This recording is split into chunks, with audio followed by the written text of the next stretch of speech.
Hello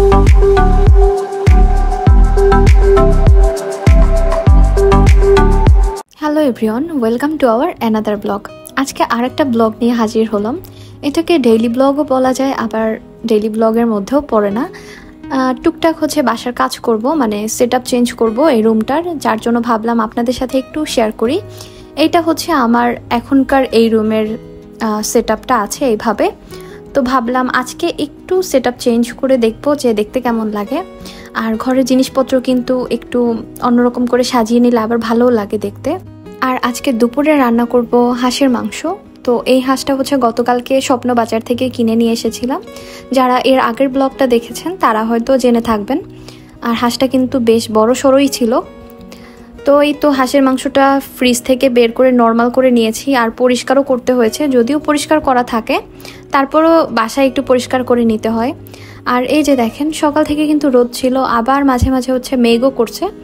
যাই হোক, সব কিছু মিলিয়ে কিন্তু আজকের ওয়েদারটা খুব ভালো। আজকে না, গত কয়েকদিন ধরে কিন্তু ভালোই ওয়েদার ঢাকায়।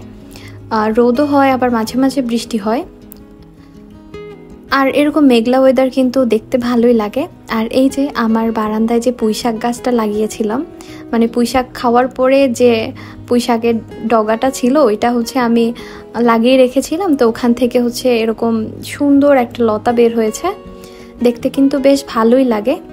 আর প্রতিদিন আমি রান্না করার সময় চাল ধোয়ার যে পানি, ওই পানিটা দেই, যার জন্য গাছগুলো অনেক বেশি হেলদি হয়। আর এই যে আমার এই নয়নতারা গাছে এই প্রথমবারের মতো একটা ফুল ফুটলো। ফুল ফুটলেই কিন্তু সুন্দর লাগে দেখতে।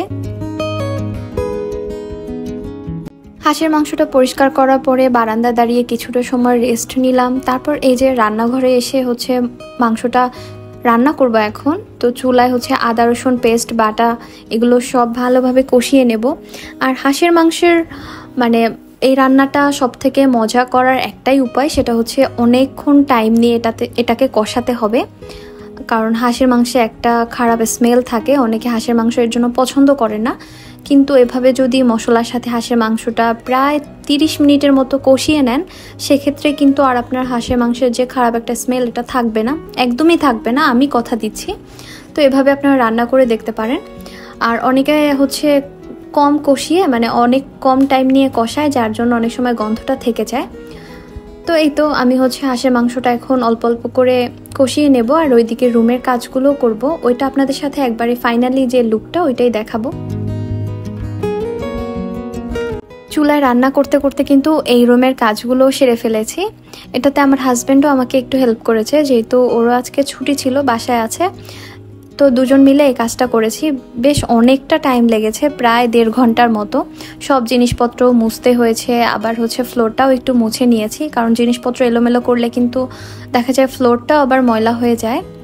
আর এই তো আজকে হচ্ছে এই রুমটা একটু জিনিসপত্র অন্যভাবে সাজিয়ে নিলাম, দেখতে বেশ ভালোই লাগছে। আপনাদের কাছে কেমন লাগছে অবশ্যই কিন্তু কমেন্ট করে জানাবেন। আগের সেট আপ আর এখনকার সেট আপটার মধ্যে কোনটা বেশি সুন্দর সেটাও চাইলে কমেন্ট করে জানাতে পারেন।